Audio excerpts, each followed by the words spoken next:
Now let's talk about Titan, the submarine that dove into the Titan wreck site on Sunday and went missing. I told you about this week, and now there's an update.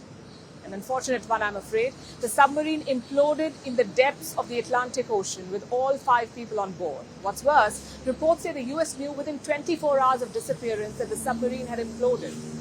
And there's a chorus of experts claiming that this was an accident waiting to happen. Here's more. This is the Titan submarine. It embarked on a 4,000-meter dive to the Titanic shipwreck on Sunday last week, with 5 crew members on board, including a British billionaire and a French adventurer. But within 2 hours of this dive, the submarine vanished. It had gone missing, all communication suddenly stopped, and no further sign of life was detected. This led to a days-long search and rescue operation until today's grim discovery. The submarine faced a catastrophic implosion, and all 5 crew members have died. This morning, an ROV, or remote-operated vehicle, from the vessel Horizon Arctic discovered the tail cone of the Titan submersible approximately 1,600 feet from the bow of the Titanic on the seafloor. The ROV subsequently found additional debris. In consultation with experts from within the Unified Command, the debris is consistent with the catastrophic loss of the pressure chamber. Family members were informed there had been no survivors, but the bodies of the deceased crew members may never be found. And as the world continues to grieve and tributes pour in, OceanGate is under fire. Titan Submarine is owned by OceanGate, a private company that offers an expedition to the wreck of the Titanic for $250,000 a seat. And this is what the co-founder had to say. Well, I can't speculate on what's going on currently right now. What I do know is, regardless of the sub, when you're operating at depths like 3,800 meters down, the pressure is so great on any sub that if there is a failure, it would be an instantaneous implosion. And so that, if that's what happened, that's what would have happened 4 days ago. Now, investigation is still underway, but one person says that the US already knew that the sub had imploded. We are talking about Hollywood filmmaker James Cameron, the director of the 1997 Oscar-winning film Titanic. He claims to have received the information within 24 hours of the disappearance, saying that the submersible had imploded when it lost communication with its mothership. Listen in. We got confirmation within an hour that there had been a loud bang at the same time that that comms were lost.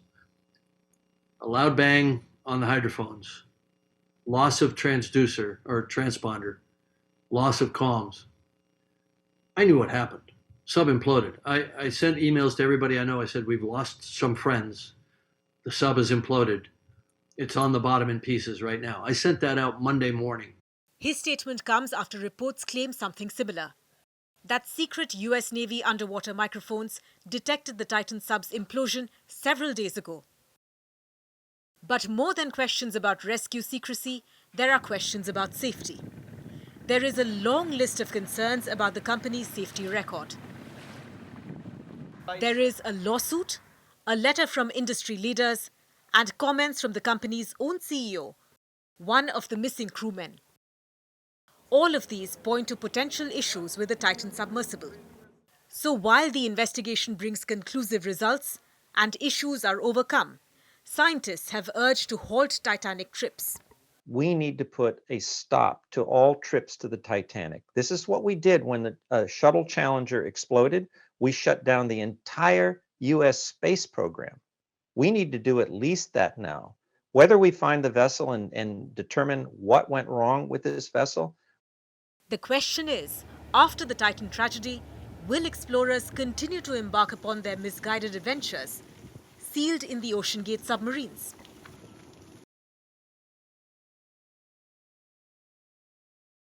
Let's start our next story with a question or a few questions. Have you ever taken an exam that you were not prepared for? One for which you did not study enough, and just before that exam begins, you send a desperate plea to the heavens above, hoping for some divine intervention, praying that the gods bail you out just this once. If you identify with this, then you will understand the plight of the Chinese. Why? Because there's been a sudden spike in religiosity among them, especially the youth. Young people in China are flocking to temples. Is this for faith? The Chinese are facing a slew of troubles, the biggest being economic slowdown, the after effects of the pandemic and rising unemployment. So naturally, young Chinese adults are anxious. They have degrees with them, but no jobs.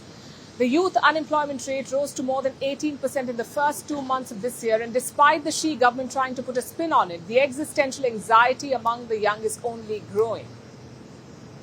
What's unique about this situation, though? After all, no one seeks out God more than the trouble.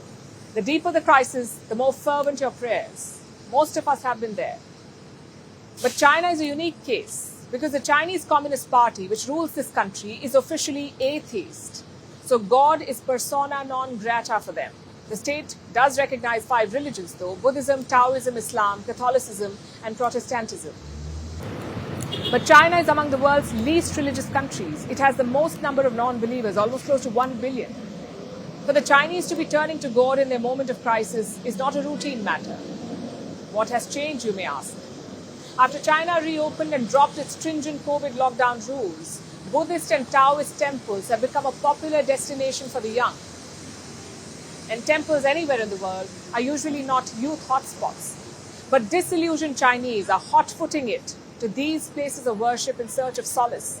Temple hopping in China is now a trendy activity. The Lama Temple, or Yongyi Palace in Beijing, is a Tibetan Buddhist temple. It is now among the most visited in the country.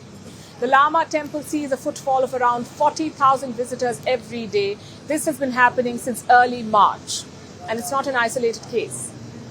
Compared to last year, visits to temples across China have surged by more than 300% in 2023.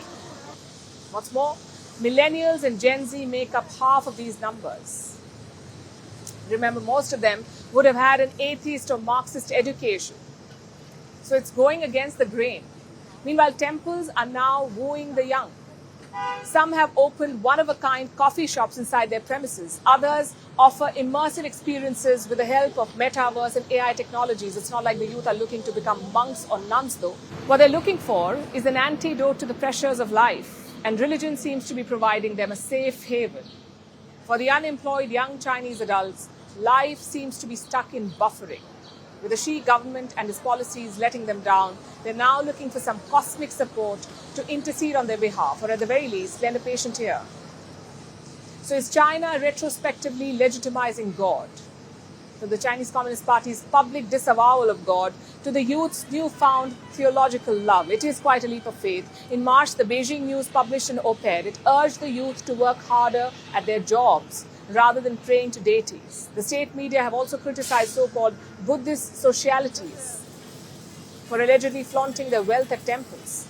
But this has not stopped the religious awakening of China's millennials and Gen Z. This sudden love for everything God-adjacent is not simply a matter of experience, though. It seems more like a shield for the youth in the battlefield of modern life. So the temple run is likely to continue in jobless China.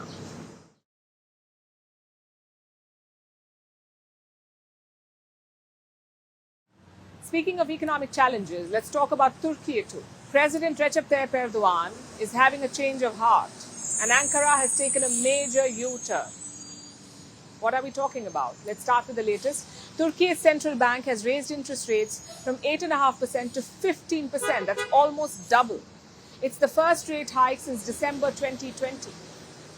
It has caught both the market and experts by surprise. The size of the rate hike was not expected, although the direction was expected, because after Mehmet Şimşek was appointed, when he mentioned that there is nothing but to return to rationality, there's going to be transparency and consistency, we assumed that turn to rationality implied a turn to orthodox policies. And with a 40% inflation, if you want to implement orthodox policies, what you have to do is tight monetary policy. Basically, the central bank in Turkey has made borrowing more expensive. We just talked about it. The higher the interest rate, the more expensive borrowing becomes. This is simple economics. The bank says this is a gradual process to begin to bring down inflation and to bring it down to 5%, which is quite an ambitious target. But why is Ankara doing all of this and all of a sudden? I'll give you some context. Turkey's economy is in a mess, and it's been like that for quite a while now, especially under President Erdogan. Inflation, unemployment, weakening currency, it's all breaking records. Look at the numbers. As of May this year, inflation was more than 39%. At its peak last year, it was more than 85%, the highest in 24 years, 85% inflation. Unemployment was more than 10% in April this year, April 2023. And Turkey's currency, the lira, has lost more than 80% of its value against the US dollar in the last 5 years. The economic crisis in the country is severe, to say the least. Next question. How did they end up here? Time for a story. You see, the two E's of Turkey, Erdogan and economy, have had a love-hate relationship. When he became prime minister in the year 2002, Erdogan inherited a broken economy. Gradually, he tried to fix it. The result was this. Poverty and unemployment plunged. Inflation that was once in triple digits came down to 5%. And this helped him gain popularity over the years. But then things changed. Erdogan changed. Cut to 2016. He was the president of Turkey then, in 2016 too. A coup attempt to overthrow him was foiled. An emergency was imposed. And it's around this time that things began going south for the economy. Analysts call it a hole of its own making. In fact, economy had become such a big issue, even in the elections this year, the one which Erdogan won only narrowly. Voters had little hope that things would change if he came back to power. I'm not sure what to expect. I think things will get worse because foreign currency and gold prices are on the rise and the economy is bad. It won't be a problem for the rich, but life will become more difficult for those with lower incomes and pensioners. Well, now he's back in power and he's trying to undo the damage he did to the economy, which brings me to the next question. What did Erdogan do to the economy? Simply put, lack of planning and excessive control on the central bank. You see, the central bank is responsible for monitoring and keeping all key economic metrics under control. When things go south, this bank tries to take measures to contain it. Let's take the current example. To contain inflation, you're hiking interest rates. This is the conventional wisdom. You make borrowing expensive. The circulation of currency falls. So demand and prices of goods goes down. Eventually, inflation goes down. To tackle high inflation, hiking interest rates is a key starting point. But what did Turkey do? The exact opposite. When inflation was rising in the country, they cut interest rates. From 19% in 2021, they lowered rates to 8.5% in March. Why? Because Erdogan. Apparently, he hates the idea of hiking interest rates. He calls himself an enemy of this idea. And rising rates, quote unquote, the mother of all evil. So he tried solving inflation by cutting interest rates. And because Erdogan believed in that, he forced the central bank to play ball, hence the mess. Now he's taking a U-turn to clean up this mess, and he's looking for allies who will help him out. Meet Mehmet Simsek, an economist and former deputy prime minister of Turkey. He's from Erdogan's party, and he's been handpicked as finance minister to get the economy back on track. His appointment has raised eyebrows because he believes in everything that Erdogan is against. But perhaps the president realizes how grave the situation is, which is why he's given this man and the central bank a free hand. But Turkey's problems won't go away immediately. It will take time to fix what the president broke.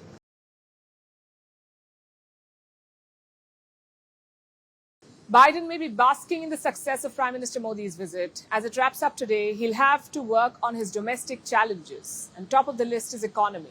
The last few months have been all about the economy in the US. You may remember the debt ceiling drama. Only last month, President Biden had to cancel the Quad summit to deal with the debt ceiling issue. So economy is clearly one of his bigger challenges.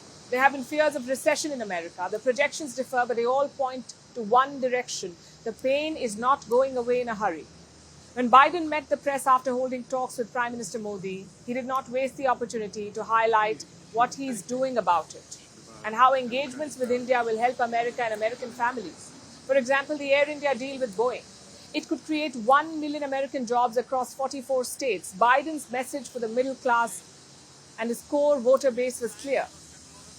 He was trying to work for them. They've suffered the worst of America's economic pressures. For months, there was crippling inflation in the US. Everything was getting more and more expensive. That seems to have cooled off for now. Eggs are cheaper, so is gas. But does that mean the worst is over? The US Fed chair says, no, it's not. That's the head of their central bank. This is what he said. Inflation has moderated somewhat since the middle of last year. Nonetheless, inflation pressures continue to run high, and the process of getting inflation back down to 2% has a long way to go. This has been a long battle for the US Federal Reserve. They have raised interest rates multiple times, 10 hikes in 14 months, and that's a lot. Central banks hike interest rates to cool the economy. How does that work? Well, more interest rates mean higher borrowing costs.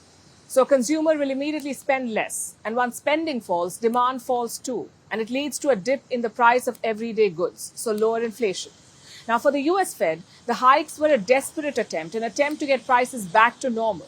They may have skipped one rate hike last week, but the war is not over yet. What does that mean? Well, simply put, there could be more rate hikes in America. In the month of May, US inflation rate was 4.1%. That's the lowest it has been since March 2021. But it remains nearly double of 2%. 2% is the rate that the Fed considers healthy, 2% inflation. Right now, it's more than double of that. Now, it has eased a bit, but there's another problem that persists. The crisis within the housing sector. Commercial real estate is struggling in America. Thousands of offices are empty in top cities, the likes of New York, Los Angeles, and San Francisco. Going by one claim, in New York alone, vacant office space could fill more than 26 Empire State buildings. The golden days of buying and flipping houses for money is also over. Investors are losing money on 1 in every 7 homes that they sell. Imagine that, 1 in 7. It's the highest rate since 2016. Also, why are so many offices empty? Because people are not coming back to work. So workplaces are ending their leases and moving to smaller offices. The US economy is losing steam, and it did not happen overnight. A series of events led to this.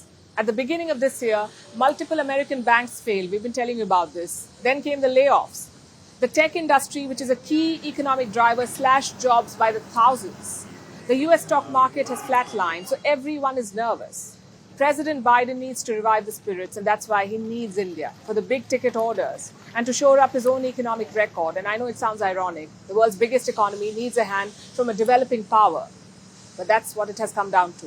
You need steady friends sometimes to get through the hard times. Meanwhile, a fierce diplomatic standoff has broken out between Australia and Russia. A Russian diplomat is squatting just next to the Australian Parliament House. He's occupying land meant for a new Russian embassy in Canberra. The land is just a stone's throw away from the Parliament, and on it stands a small box-like structure, which is where the Russian diplomat is living. He refuses to leave. And tensions between Moscow and Canberra are escalating. Australia is pushing for a new law, in fact, to resolve all of this.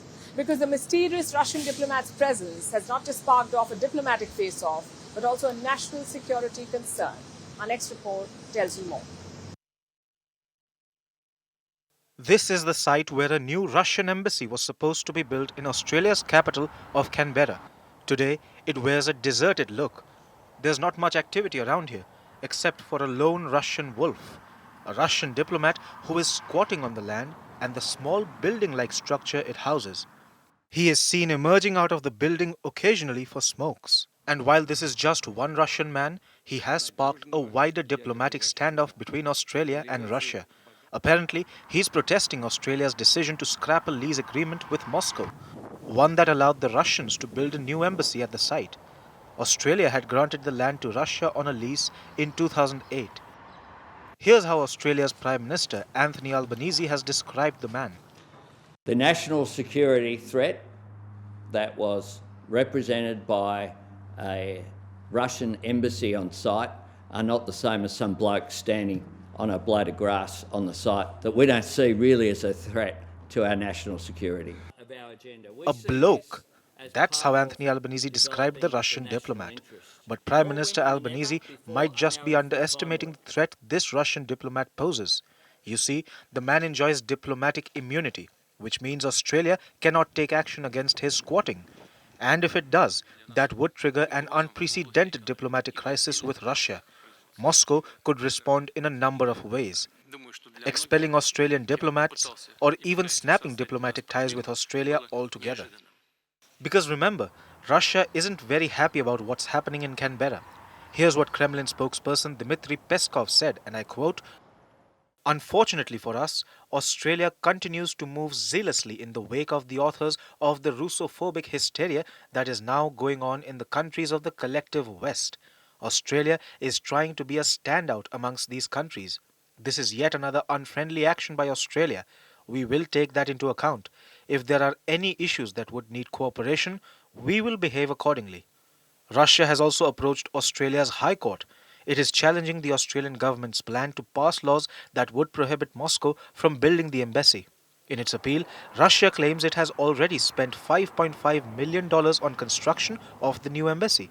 But the Australian government seems confident, saying Russia is acting as expected. Russia's primary argument is that Australia is breaking the law. Here's how Australia's Prime Minister reacted to that allegation.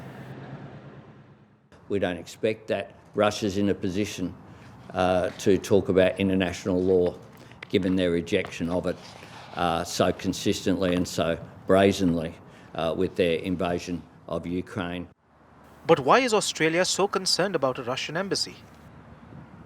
It says the Russian embassy would pose a threat to Australia's national security, considering how close the embassy is to the parliament. The principal problem with the proposed second Russian embassy in Canberra is its location. This location sits directly adjacent to Parliament House. The government has received clear national security advice that this would be a threat to our national security, and that is why the government is acting decisively today to bring this long-standing matter to a close. The fear is that Russia will use the embassy to spy on Australian lawmakers. As for the man squatting on the land, Australia's police is hesitant to act. How the legal battle between Australia and Russia plays out remains to be seen. But Australia's decision to scrap the embassy lease and the emergence of a Russian squatter have certainly raised tempers in both Moscow as well as Canberra. And now it's time for Vantage Shots, images that tell the story. Ahead of Hajj, pilgrims performed Friday prayers at Mecca's Grand Mosque in Saudi Arabia. A massive hailstorm in Colorado injured concert goers in an amphitheater. The apple-sized hail was caught on camera. Orcas were filmed nudging the rudder of a yacht as it competed in a race near Gibraltar. And finally, what makes the 23rd of June significant? We're taking you back in history to 1757, when the Battle of Plassey was fought. It is remembered as a historic battle and a turning point in the history of India when the British East India Company defeated the Nawab of Bengal, marking the start of nearly 2 centuries of British rule in India. We're leaving you with these. Thanks for watching. See you.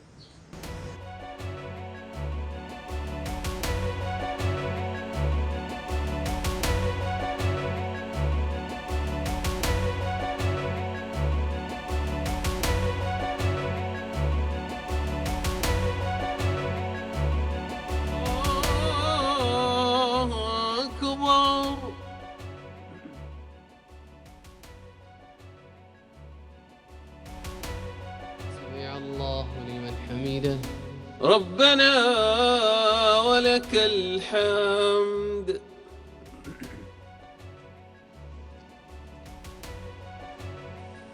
الله أكبر الله